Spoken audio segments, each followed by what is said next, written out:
Hello दोस्तों, आज ज्ञान स्टोरी में आपका स्वागत है। आज सुनिए मुंशी प्रेमचंद जी की कहानी कर्मों का फल।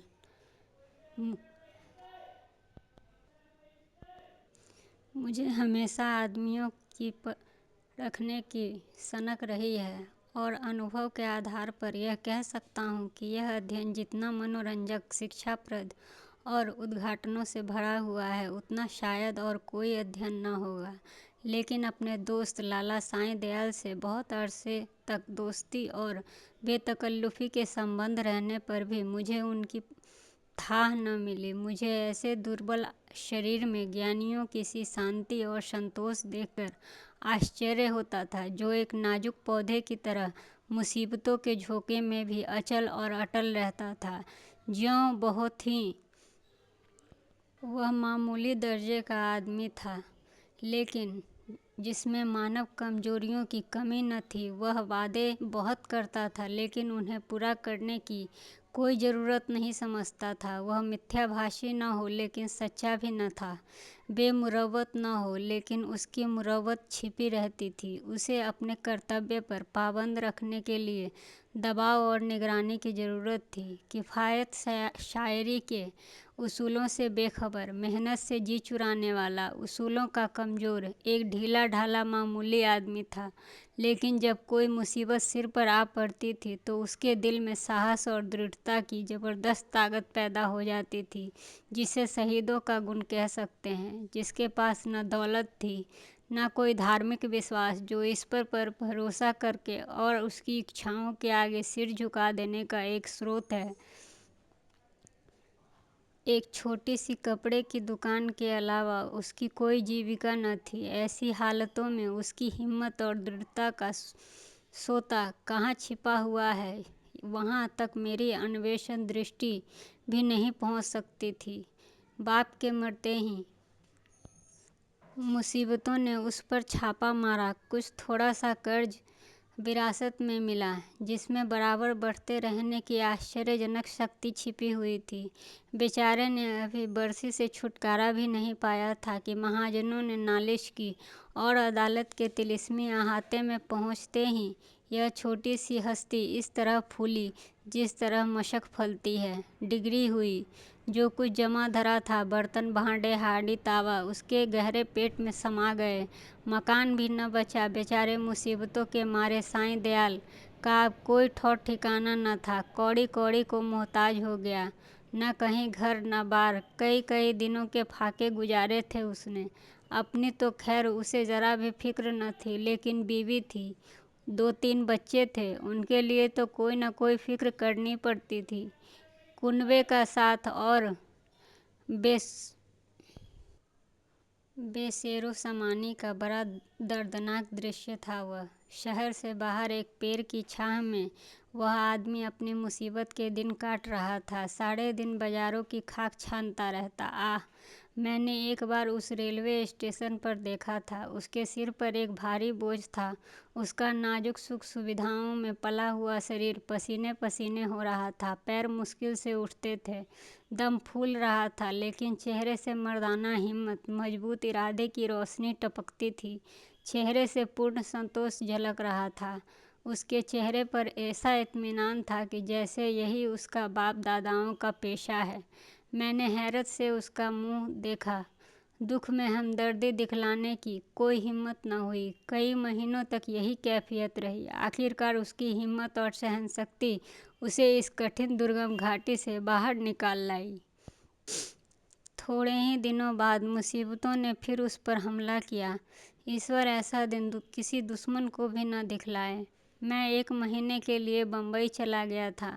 वहाँ से लौटकर उससे मिलने गया। आह, वह दृश्य याद करके आज भी मेरे रोंगटे खड़े हो जाते हैं और दिल डर से कांप उठता है। सुबह का वक्त था। मैंने दरवाजे पर दस्तक दी और हमेशा की तरह बेतकल्लुफ़ अंदर चला गया, मगर वहाँ साईं दयाल का वह हंसमुख चेहरा, जिस पर मर्दाना हिम्मत की ताजगी झलकती होती थी, नज़र न आया।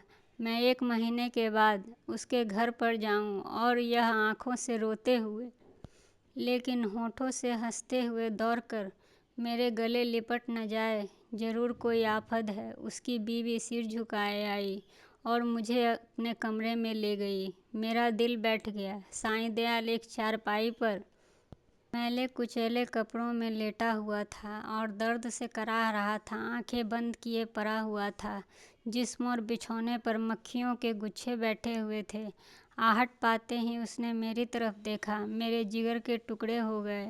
हड्डियों का ढांचा रह गया था। दुर्बलता की इससे ज़्यादा सच्ची और करुण तस्वीर नहीं हो सकती। उसकी बीवी ने मेरी तरफ निराशा भरी आंखों से देखा। मेरी आंखों में आंसू भर आए। उस सिमटे हुए ढांचे में बीमारी को भी मुश्किल से जगह मिली होगी। जिंदगी का क्या जिक्र किया जाए। आखिर मैंने धीरे से पुकारा। आवाज़ सुनते ही वह बड़ी बड़ी आंखें खुल गईं, लेकिन उनमें पीड़ा और शोक के आंसू न थे। संतोष और ईश्वर पर भरोसे की रोशनी थी। और वह पीला चेहरा, आह, वह गंभीर संतोष का मौन चित्र, वह संतोष में संकल्प की सजीव स्मृति। उसके पीलेपन में मर्दाना हिम्मत की लाली झलकती थी। मैंने उसकी सूरत देखकर घबराते हुए पूछा, क्या यह बुझते हुए चिराग की आखिरी झलक तो नहीं? मेरी सहमी हुई सूरत देखकर वह फिर मुस्कुराया और बहुत धीमी आवाज़ में बोला, तुम ऐसे उदास क्यों हो? यह सब मेरे कर्मों का ही फल है। मगर कुछ अजीब बदकिस्मत आदमी था। मुसीबतों को उससे कुछ खासा ही मोहब्बत थी। किसे उम्मीद थी कि वह उस प्राणघातक रोग से मुक्ति पाएगा। डॉक्टरों ने भी जवाब दे दिया था। मौत के मुंह से निकल आया। अगर भविष्य का जरा भी ज्ञान होता तो मैं सबसे पहले उसे जहर दे देता। आह, उस शोकपूर्ण घटना को याद करके कलेजा मेरे मुंह को आता है। धिक्कार है इस जिंदगी पर कि बाप अपनी आंखों से अपने इकलौते बेटे का शोक देखे। कैसा हंसमुख, कैसा खूबसूरत होनहार लड़का था, कैसा सुशील, कैसी मधुरभाषी। जालिम मौत ने उसे छांट लिया। प्लेग की दुहाई मची हुई थी। शाम को गिल्टी निकली और सुबह को कैसी मनहूस अशुभ सुबह थी। वह जिंदगी सवेरे के चिराग की तरह ही बुझ गई। मैं उस वक्त उस बच्चे के पास बैठा हुआ था और साईं दयाल दीवार का सहारा लिए हुए खामोश आसमान की तरफ ही बस देख रहा था। मेरी और उसकी आंखों के सामने जालिम और बेरहम मौत ने उस बच्चे को हमारे गोद से छीन लिया था। मैंने रोते हुए साईं दयाल के गले से लिपटते हुए कहा, सारे घर में कोहराम मचा हुआ है। बेचारी माँ पछाड़े खाड़ खा कर रो रही है। बहनें दौड़ दौड़ कर भाई की लाश से लिपटती हैं और जरा देर के लिए ईर्ष्या ने भी संवेदना के आगे सिर झुका दिया था। मोहल्ले की औरतें को आस बंधाने के लिए दिल पर जोर डालने की कोई ज़रूरत नहीं थी। जब मेरे आंसू थमे तो मैंने साईं दयाल की तरफ देखा। आंखों में आंसू भरे हुए थे। आह, संतोष का आंखों पर कोई बस नहीं, लेकिन चेहरे पर मर्दाना दृढ़ता और समर्पण का रंग स्पष्ट था। इस दुख की बाढ़ और तूफानों में भी शांति की नैया उसके दिल को डूबने से बचाए हुए थी। इस दृश्य ने मुझे चकित नहीं, स्तंभित कर दिया था। संभावनाओं की सीमाएं कितनी ही व्यापक हों, ऐसी हृदय द्रावक स्थिति में होश हवास और इत्मीनान को कायम रखना उन सीमाओं से परे है। लेकिन इस दृष्टि से साईं दयाल मानव नहीं, अति मानव था। मैंने रोते हुए कहा, भाई साहब, अब संतोष की परीक्षा का अवसर है। उसने दृढ़ता से उत्तर दिया, हाँ, यह सब कर्मों का ही फल है। मैं एक बार फिर भौचक्का होकर उसका मुंह ताकने लगा। लेकिन साईं दयाल का यह तपस्वियों जैसा धैर्य और ईश्वर इच्छा पर भरोसा, अपनी आंखों से देखने पर भी मेरे दिल में संदेह बाकी था। मुमकिन है जब तक चोट ताजी है सब्र का बांध कायम रहे, लेकिन उसकी बुनियादें हिल गई हैं, उसमें दरारें पड़ गई हैं। वह अब और ज़्यादा देर तक दुख और शोक के जहरों का मुकाबला नहीं कर सकता। क्या संसार की कोई दुर्घटना इतनी हृदय द्रावक, इतना निर्मम और इतनी कठोर हो सकती है? संतोष और दृढ़ता और धैर्य और ईश्वर पर भरोसा, यह सब उसकी आंधी के समान घास फूस से ज़्यादा नहीं। धार्मिक विश्वास तो क्या, अध्यात्म तक उसके सामने सिर झुका देता है। उसके झोंके आस्था और निष्ठा की जड़ें तक हिला देती हैं। लेकिन मेरा अनुमान गलत निकला। साईं दयाल ने धीरज को हाथ से जाने न दिया। वह बदस्तूर जिंदगी के कामों में लगा रह गया। दोस्तों की मुलाकातें, नदी किनारे की सैर और तफरीह और मेलों की चहल पहल, इन दिलचस्पियों में उसके दिल को खींचने की ताकत अब भी बाकी थी। मैं उसकी एक एक क्रिया को, एक एक बात को गौर से देखता और पढ़ता। मैंने दोस्ती के नियम कायदों को भुलाकर उसे हालात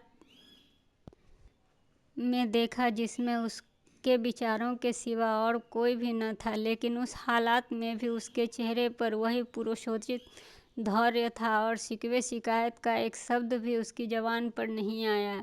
इसी बीच मेरी छोटी लड़की चंद्रमुनि भी निमोनिया की भेंट चढ़ गई।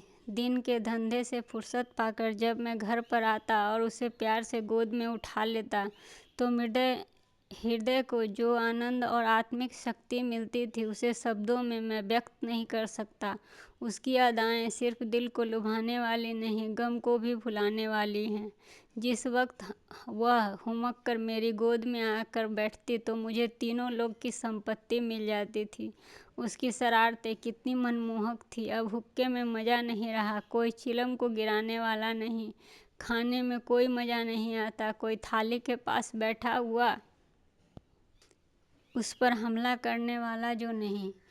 मैं उसकी लाश को गोद में लिए बिलख बिलख कर रो रहा था। यही जी चाहता था कि अपनी ज़िंदगी का खात्मा कर दूं। यकायक मैंने साईं दयाल को आते देखा। मैंने फौरन आंसू पोंछ डाले और उस नन्ही सी जान को ज़मीन पर लिटाकर बाहर निकल आया।